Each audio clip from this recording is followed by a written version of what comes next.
Hello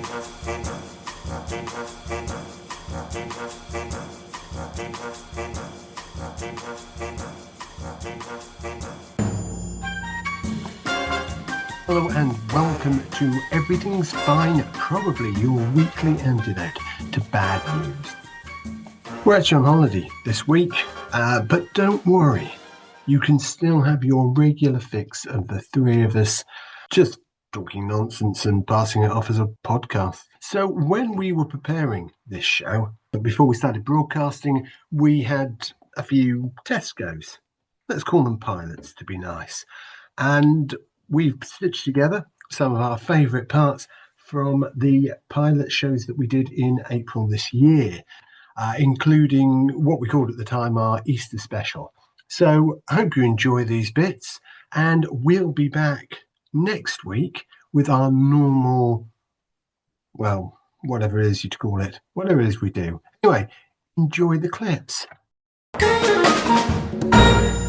What we do in advance of this show for people listening, just is that we don't entirely make it up. I mean, mostly, but in advance we send each other a message so we know what stories we found out about, and we can make sure we've got different stuff. So we got the messages through, and Shelley, you had us both intrigued by what you just simply put as lamb news. So I did some research. I found some stuff on some deals at supermarkets and stuff, but I don't think that's what you had in mind. Hit us with some lamb news, Shelley.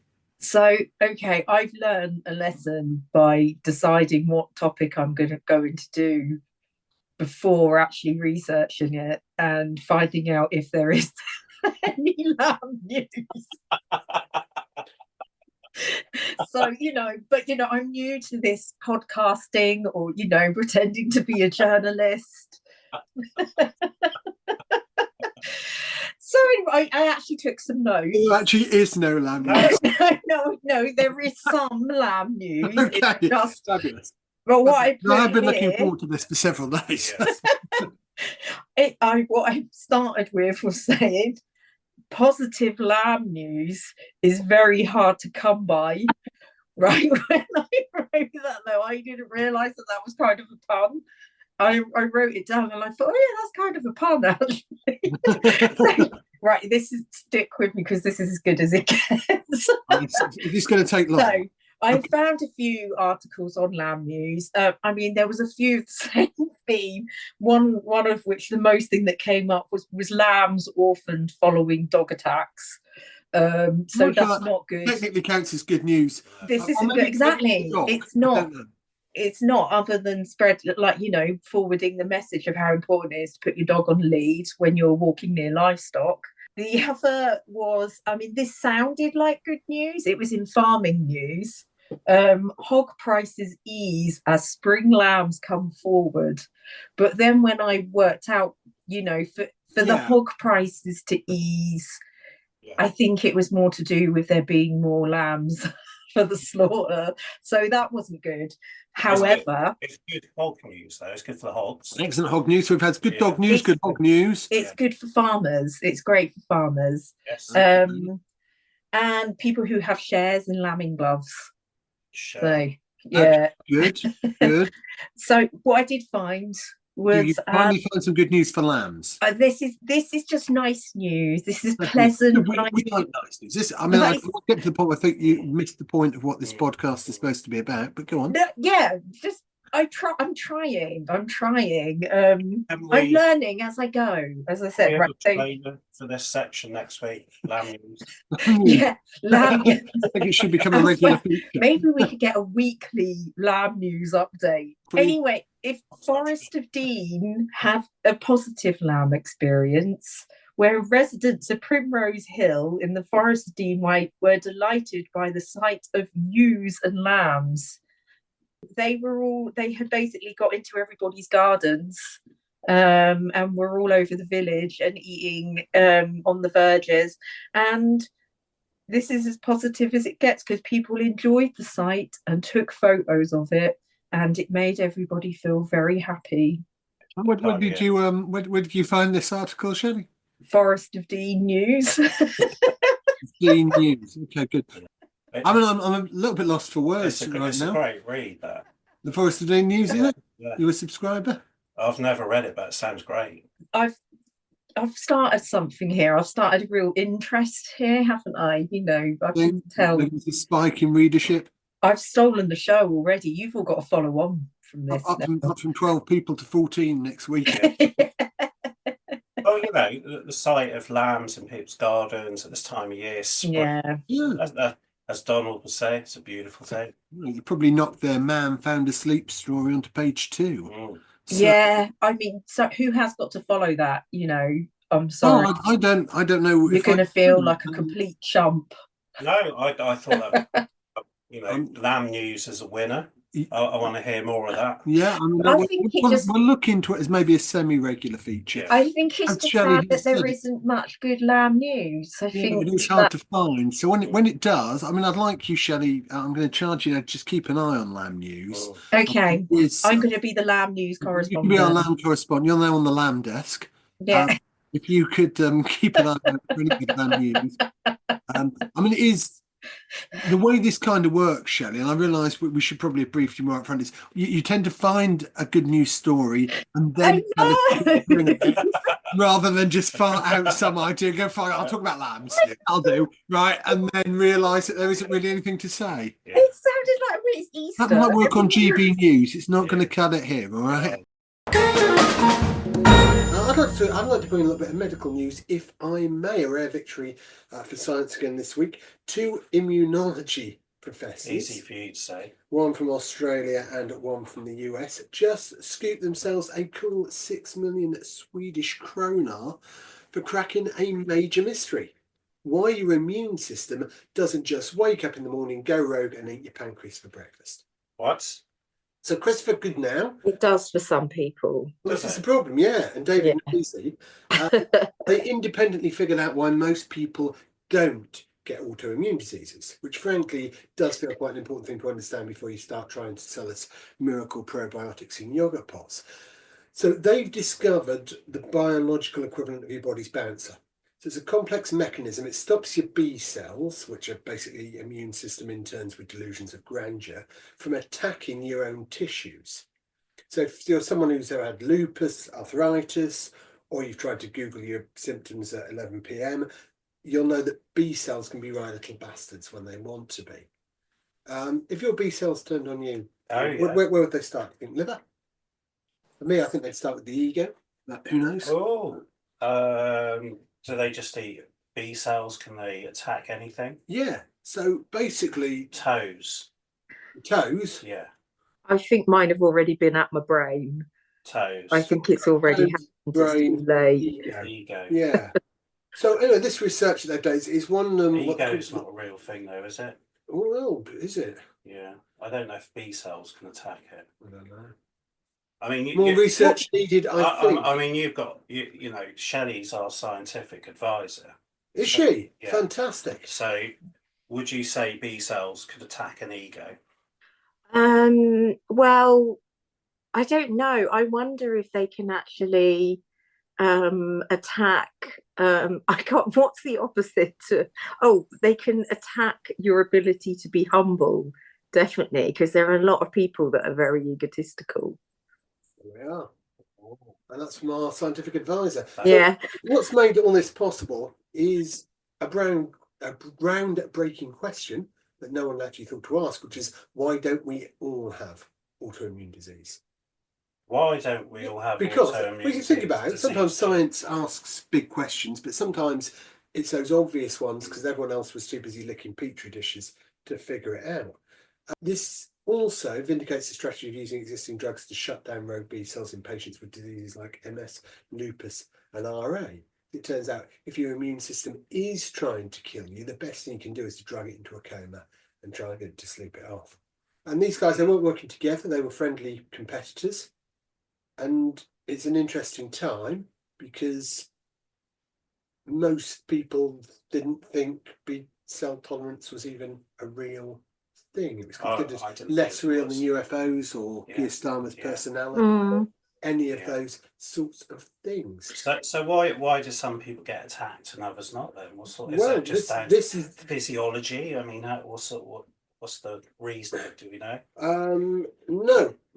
But we do now understand our immune systems better. It might be on the path to curing autoimmune disease, or at the very least, learning how to stop the immune system from some flipping tables every time it spots a nerve ending.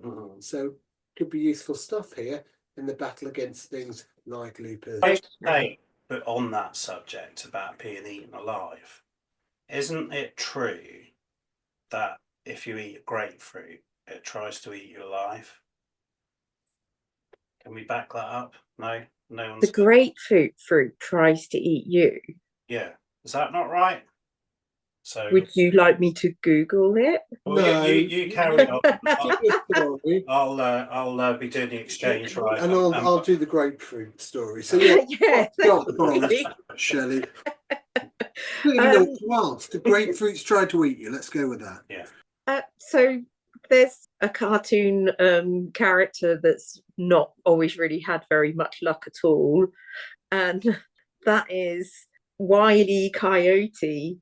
Oh no, I'm sorry. I'm so sorry. I can't. I'm trying to. Do grapefruits try to eat you? And the answer that's come up is no, grapefruits do not try to eat you. They are a fruit, not a predator. No, but say here's why. You can see by humans and other animals, not the other way around. What does it say there? It's recommended to seek medical attention. Yes, you can have. Such as if you get symptoms such as hives, itching, swelling of the lips. So you can be allergic. So seek medical attention if you get eaten by a grapefruit. Well, it's kind of attacking you, isn't it? It's quite predatory. It's a predatory fruit. Tell us about what Wile E. Coyote was it?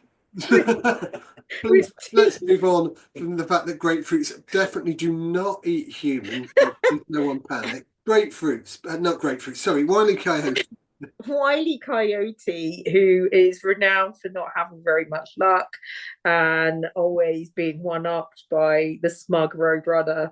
So he's actually had some luck. They made the film Coyote versus Acme 2 years ago, but then Warner Brothers shelved it as part of a tax write-off. So it wasn't going to be shown, but now it is going to be released next year. Oh, brilliant. Yes. That's really well. Here we are. We're living in late stage capitalism. So it's really only fair that cartoon characters litigate their trauma as well, isn't it? So it's coming out next year. Yeah, it's coming out next year. Enjoy that, because that will give us lots of laughs. I guess when it's like Erin Brockovich, she keeps getting flattened by anvils. Yeah, well, I didn't really like, because they did some other like Warner Brothers cartoons movies, because I always liked the Warner Brothers cartoons. Yeah. Like, they did that one. Oh, I can't remember what it's called. And it was like Bugs Bunny going through an art gallery. I really loved that. It's really old. It's like from the 70s. Seen that one. You're going to check it out, Bugs Bunny in an art gallery. That sounds brilliant. Do it. It was Bugs Bunny in an art gallery, but yeah, then they did the like Space Jam and stuff like that. I hated that. I couldn't watch it. I was like really overstimulated, but I think I would actually fancy this because I really like Wile E. Coyote. Yeah, I'm struggling a little bit with Bugs Bunny in an art gallery. There's various things coming out. Could it be the 2003 film Looney Tunes Back in Action that you're thinking of, where Bugs Bunny and Daffy Duck find themselves in a chase sequence within a fictionalized art gallery, specifically the Louvre, where they hide inside paintings like The Persistence of Memory and The Scream? No. What? No. Well, screw you, Shelley. We're going over to Stu for a completely different story. I'm sorry, I'm going to. I don't know what more you want from me, really. No. I mean, what are the chances of 2 movies with Bugs Bunny in an art gallery and you pick the wrong one? Well, particularly there doesn't appear to have been another one as far as the internet is concerned. But never mind, the internet's not always right, as we well know.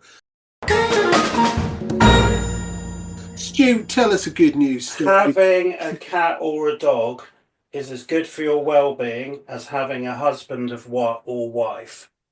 So, according to the research paper, The Value of Pets, the quantifiable impact of pets on life satisfaction, published by the Social Indicators Research Department.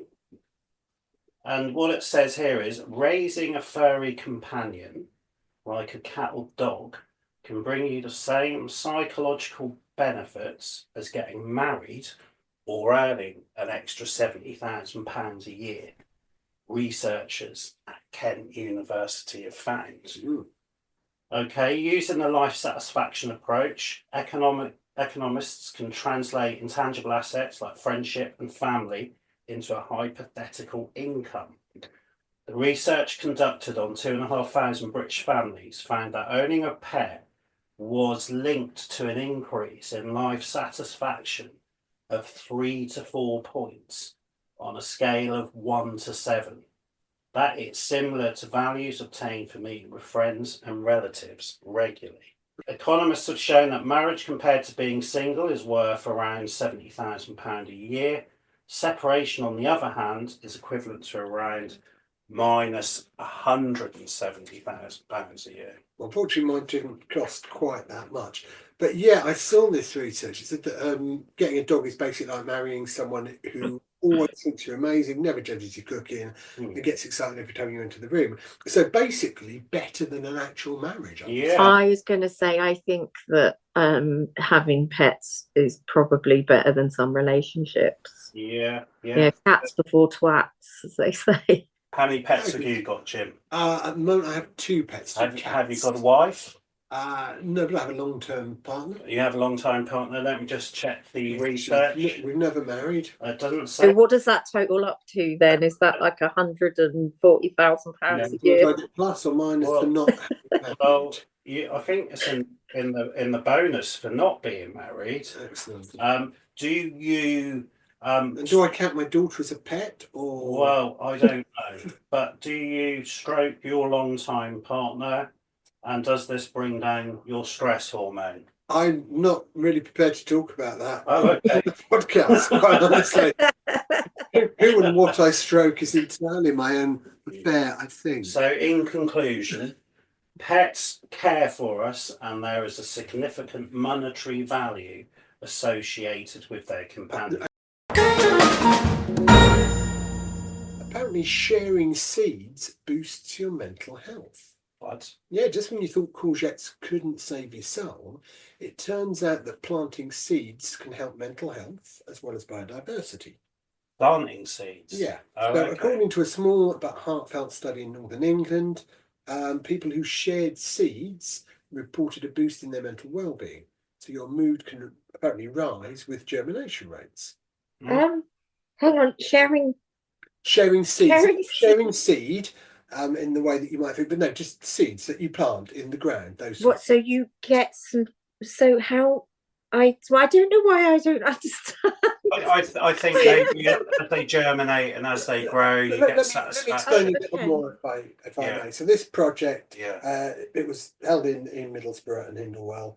So each participant planted, grew, and harvested seeds. Yeah. So then they had regular mental health check-ins. Yeah. Then they grew a crop of their choice. Yes. Proving yet again therapy comes in many forms. Yeah. One participant, Larissa Papril, grew yard-long beans. Not sure what they are, but she said watching them grow made her feel like she was nurturing a baby. Was she more happier because her beans were longer? I don't know if the length of the beans had anything to do with it, but she said it was like nurturing a baby. So it's that whole thing about nurturing and growing and connection again with the with the earth, and because gardening is good for you. Yeah, it is absolutely. The study actually found that participants' mental health well-being scores rose by an average of 6%, which might not sound like much, but in 2025, that's basically enlightenment, isn't it? Yeah. I did propagate a succulent once. It was really satisfying. On one of our off weeks where we didn't get to record, Yeah. one of the stories I found out was the happiness index. And I don't know if you saw the happiness index. It gets compiled every year. Iceland. Finland. Oh, okay. Finland, top every year. Right. But one of the things they found that really raises people's happiness levels is eating together. Actually, they said in the UK and the USA, which have dropped to two of the lowest positions they've ever occupied, lots of people just eat TV dinners alone. Yeah. So there is something about bringing everyone together and enjoying food, and nice. we know it's a lovely thing to do. We going out and eating with friends and things, don't we? Yeah. Yeah. I probably would have decided what cake I wanted as well when I got there. really early on, I would have walked around and I would have seen a cake and I've been like, I'm definitely having that cake. Do you think there'd be any contenders? What Yeah, would probably. what would be your favourite? What would you keep an eye on, do you think? I'm not chocolate cake, definitely, because that I always think that's overrated because it always seems to be really dry. Or is it just, I don't know. My mum always seemed to have got those like, those like birthday cakes that you can get in supermarkets, and then I the like. chocolate one and it just says happy birthday on it. Yeah. Yeah, they're always like the icing's really nice, but the sponge is really sad. Yeah. So it sort of just put me off chocolate cake. So I think like some sort of vanilla sponge, maybe lemon. Yes. Yeah, I mean, can't go far wrong with that. Yeah. You can't go far wrong with that. Yeah, a drizzle. Who doesn't like drizzle? Jim. Yes. Shelley. Mm-hmm. Are you tired of the safe, sanitized, and endlessly frustrating cycle of dating apps? I have never used a dating app. Never been on a dating app? Never been on a I have used dating apps before and I would never do it again because it just seems like, I don't know, whichever way you swipe, you're going to find a psycho. Right. Well, I've got good news for you. Marja Anushka went to newly founded Haystack Dating's latest event. So, would you like to know a little bit more about that? Tell us all, Steve. Tell us all. Right, so this is her journey. She says, someone asked me if I've ever broken my collarbone. A man wants to know whether I had a pet chicken as a kid. One woman walks around the room, her phone flung above her head, the screen displaying in bold block capitals, "Did you cycle to Burning Man on LSD?" This is not initiation ritual or a bizarre press conference, but London's newest in-person singles event, Haystack Dating, founded by entrepreneur Lucy Rao. Its aim is simple: let's make dating fun again.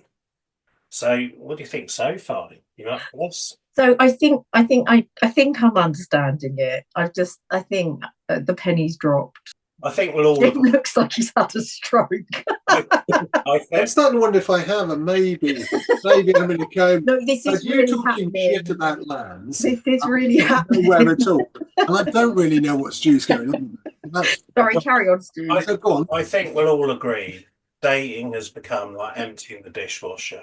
Yeah, we used to get so dishwasher, aren't it? well, like falling on the dishwasher with landing on the upturned knives. Haystack events. It's somewhere between speed dating and being let loose in a room full of random singles. Before arrival, guests are asked to fill out a form and provide an interesting and unique fact about themselves. The algorithm then pairs guests with each other based on their answers and compatibility. But the event still requires a little work, as you have to go and find them, hence the name, needle in a haystack. I'm a little bit confused. This is the second time in the space for weeks a story of this kind has come up, which is basically people who are a bit sick of doing things online. Yes. And they'd like to do them in a face-to-face environment. Yeah.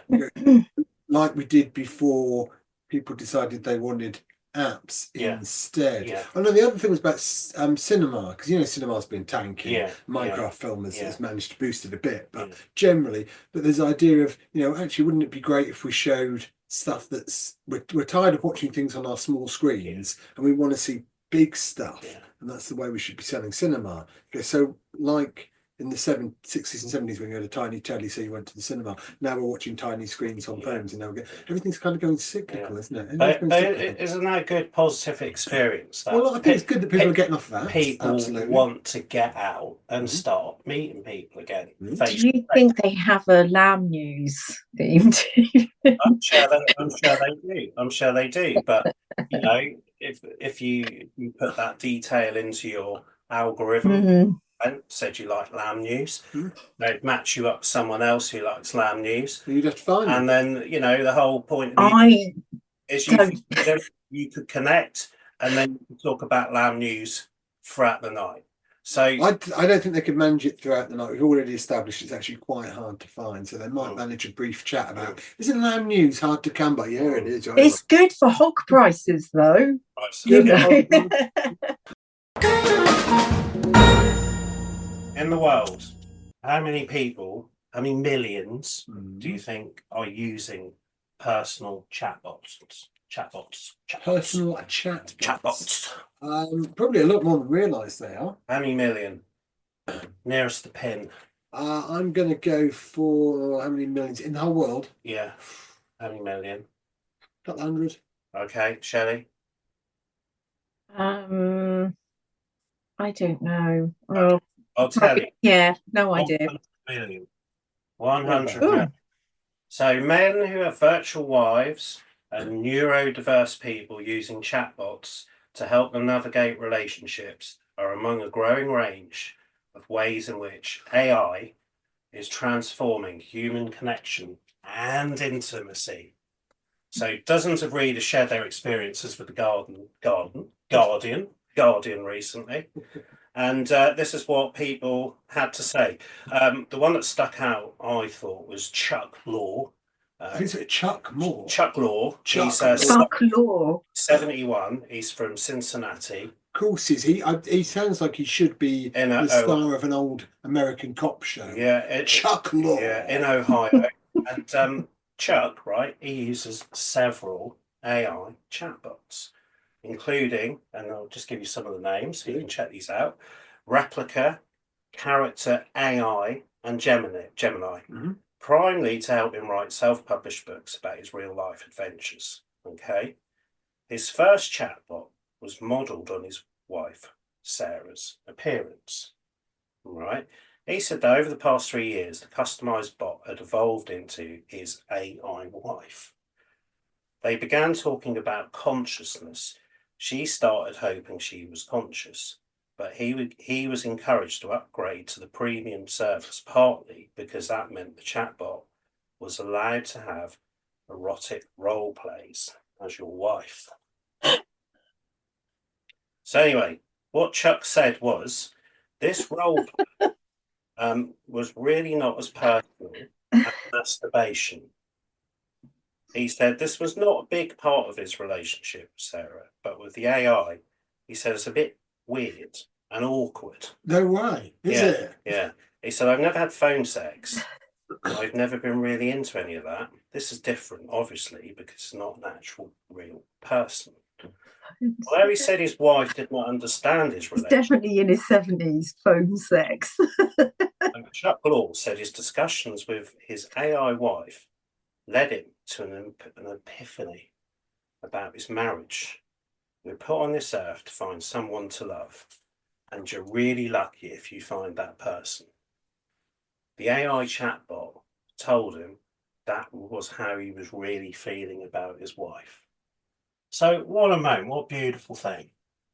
So the AI chatbot gave him the epiphany that he did actually really love his wife. All he needed was an algorithm to help him find that. Yeah, and it's marvellous, isn't it? That's the most pointless thing. I just did lamb news, but this seems more pointless.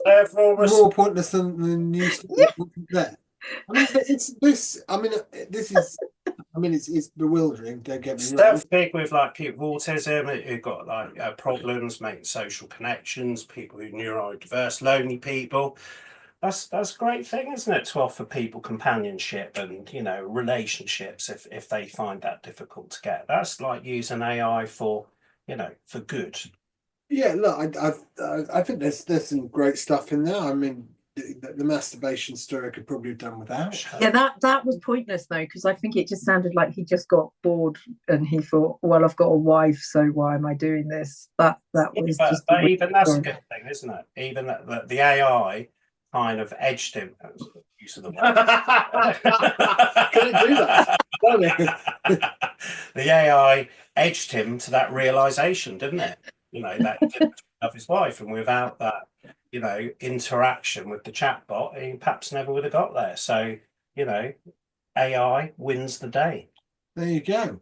So I'm not sure what we learned from that. So if you want to be edged by AI, it is an option it offers. I just think, so what we've learned is that AI can give companionship and support to people who are lonely or maybe neurodiverse, autistic, and so on. AI can help them. I don't know. I just had a thought.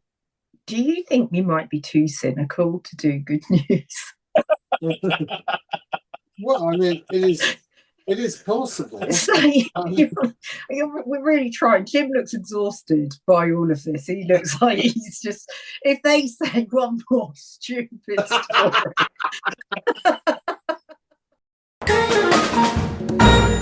I saw this headline today in The Independent.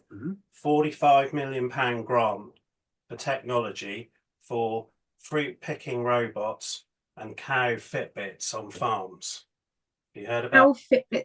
You had to outshine the lamb news, didn't you? The cow sounds like something Trump would say. So farmers who roll out new inventions and technologies like fruit picking robots and livestock health monitors on farms can claim a share of £45 million from the government.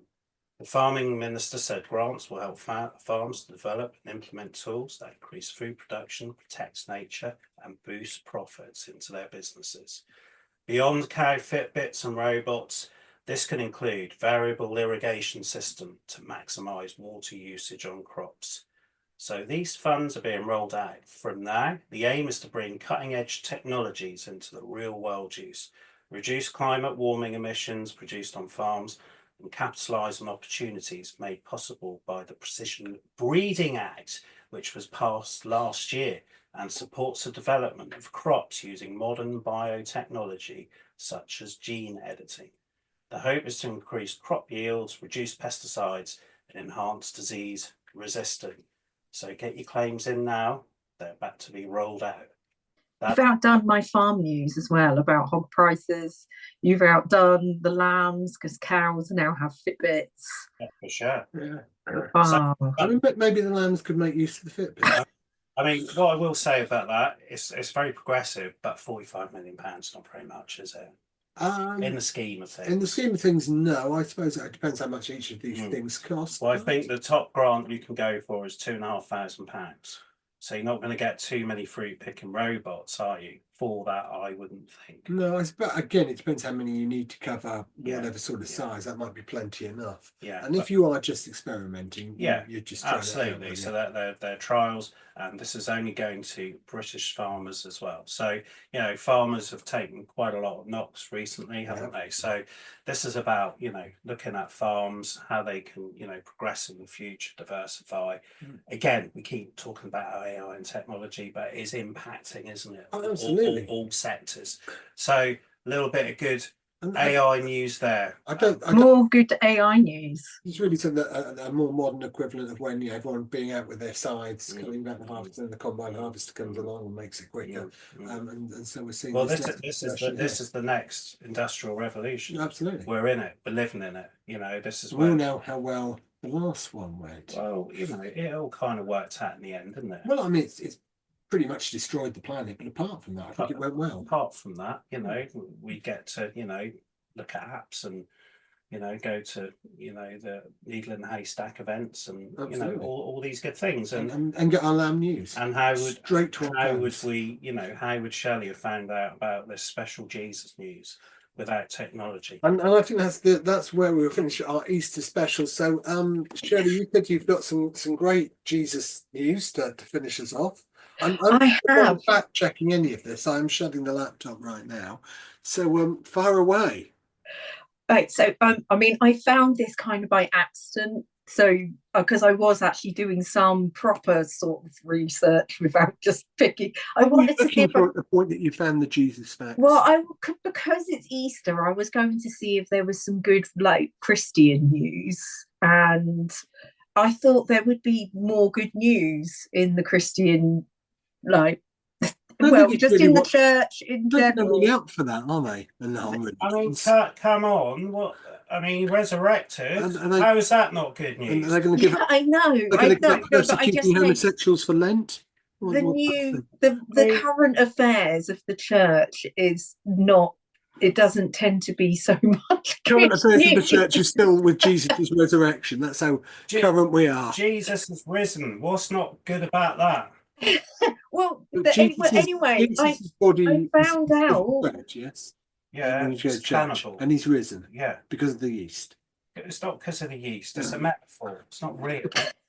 The wine's not his real blood. Oh, I don't know. You know, body of Christ, blood of Christ. Not real. It's a metaphor. All right. You know, Yeah, all great. not Right. cannibals. So Shelley, please tell us some great news Please, about Jesus from the for the front sake desk of. of Christianity. Well, Christianity is all about absorbing Jesus. That's why they want to eat him and drink him. I mean, when you look at that service, it's like a 1970s horror film, isn't it? Anyway, carry on. Do you want this? I stumbled across little known facts about Jesus. You've got some little known facts. Little known facts about Jesus. Fact number one: Jesus had brothers and sisters. And this is from the New Testament. They explicitly mention that Jesus had brothers called James, Joseph, Jude, and Simon, along with at least two sisters. Simon Christ. Simon. I'm really interested that you just said that. This is my little brother Simon. Oh, watch out! Come the Christ brothers. Sisters. Here they come. His two sisters, nobody ever bothered mentioning their names. Her name. No, they never got mentioned. Two sisters, yeah, nobody bothered mentioning their names. Fact. Christ. The Kardashians of their day. Yeah. This is going to get better after you just said that. Obviously. Right. You've been reading like the Old Testament, have you? Actually, there was a fact about the Old. There was a fact about the Old Testament, but I left it out about Jesus being in the Old Testament because I thought that might be too controversial. Okay. I don't know. I thought we would need to have like a kind of Jewish correspondent for that, I think. Okay, so carry on. What other? Yeah. I'm sorry. Jesus in the Christ family. So, fact number two: Jesus existed. Well, that's good news, isn't it? Yeah, that is good news, but it's actually. Well, Jesus exists. You're going to have to back that up because. The Bible said. Oh, is it just because the Bible said? No. The census of the time suggests he didn't. It's widely believed but actually, in academia, in that world, that Jesus was actually a real person and the crucifixion happened. So the idea that's debated is obviously just the virgin birth and him being the son of God and all of those. What you're saying is that there was somebody called Jesus and they were crucified. Yeah. And and he had brothers and sisters. And a mum called Mary. So who was the father of the brothers and sisters? Were these also God's kids? I should think Joseph. So half brothers. No, but it's the Holy Spirit. The Holy Spirit impregnated. Well, they're all the same person, aren't they? Oh, yes, 3 in 1. Yeah. It's a good old 3-in-1 deal. Right. Bargain. 3 for right. Jesus is his own dad. Yeah. Yeah. It's like an inbred. I mean, the Holy Spirit's a dirty devil, isn't he ever? Yeah. And slipping one into young virgins when they're not looking. Anyway, go on. And Joseph. Number 3. Hashtag me too and all. Yeah, she said I'm pregnant. Who by the Holy Ghost? I'm just watching my life go by as we do this. Go on with it. What's fact number 3? I like it. So fact number 3: Nazareth was nothing special. In what way was it? Nothing? It was just like, so basically it was like a nothing little place. It wasn't on the map, and it was all like, how can anything special come out of Nazareth? It's a bit like having Jesus of, I don't know, I'm trying to think of somewhere equally not. There's plenty of places. Grimsby. Yeah, Jesus of Grimsby, Jesus of Slough. Okay. So Nazareth was a bit like Swindon or Slough. So that's a really good fact. Nazareth wasn't all that. Yeah, Brilliant. Aren't there many more of these, Shelley? No, there's two more. There's two more. Okay, let's get Okay. through this. Come on, we can There do was actually 10 facts in this article. This Sky history article. Nothing special. Yeah. Okay. Yeah. 5 back for Christmas. Right. So here you go. This is going to be your favourite one, I think. Number 4. Christ wasn't his last name. Oh, what? What? What was? It was. I didn't think he was like Mr. Christ. Simon Christ. What's his surname, if not Christ? So you say Christ. I thought What He was it? didn't have a surname. People didn't used to have a surname then. Oh, okay. Yeah. So, but yeah, it was. Christ means anointed one in Greek, anointed one or chosen one. I see. Yeah, but and then number 5. Anointed one is Christ. Right. What's annoying one? So I've got it for Stu. breaking your. Number 5. It's Number fine. 5. The rest of the I don't Christ think there's family. one called Barry. Well, I wasn't there. I stopped paying attention. Right, do carry on. What's your last You one? know what we're talking about anymore. Barry Christ. Right. Mary went to watch Jesus's crucifixion. Right. Okay. Yeah. Well, you want to watch, you be there for your kids' sort of big events in life, don't you? My mum, if I was getting crucified, my mum would definitely go and watch, but she'd probably invite her friends and like take a picnic. Well, I say nowadays, And like nibbles cool. from Marks and Spencer's and it's great on TikTok these days, wouldn't it? So what we're saying is, although he was crucified, this time of year he came back. So Some good news. in there. the words of Donald, that's a beautiful thing. Beautiful thing. Well, look, thank you for. I mean, I don't really know what to make of many of your stories today, Shelley, but I thank you for telling. Am I just here for your making up the numbers diversity? again. We've just got time for one last story. Stu, finish this up. What have you got for us? Well, bit of good news this week. Yeah. I've seen that there is going to be a new TV adaptation of Threads. Threads. You remember The this? 1984 nuclear horror show which traumatized an entire generation. Yeah, that one. Right. So- and this is good news, is it? So the horrifying picture is now being turned into a drama series by the Sheffield-based production company Warp Films, best known for adolescents. That's the people Ooh. lessons, aren't they? Yes. So What's adolescence? Sorry, I'm just Sorry, you joking. missed Sorry, adolescence. I was joking. yeah, Gee, I did that. the CEO Mark, Sorry, Stu.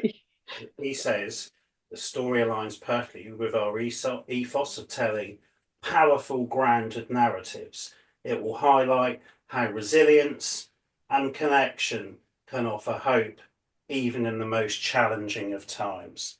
So even if you think your own life's a bit of a slow motion catastrophe, Threads the series will say, "Don't worry, love. It could literally be radioactive ash and dust and rats." yeah, but it will show us how to be resilient and human connection, even though you're living underground, everywhere's radioactive. Blitz spirit. A bit of the blitz spirit. So Yeah, you could have a tea dance and yeah, exactly.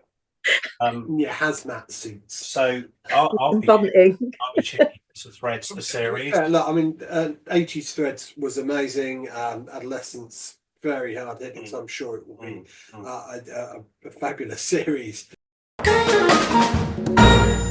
Thank you very much. Thank you both. That's all we've got time for this week. So remember, whether you're planning seeds for your mental health, lowering your cholesterol for your brain, or just hoping your B cells don't launch an autoimmune mutiny, we salute you. If you enjoyed the show, do us a favour, tell a friend, leave a review, like, share, all that nonsense. We'll be back next week with more news, nonsense, and hopefully just enough facts to stay legally distinct from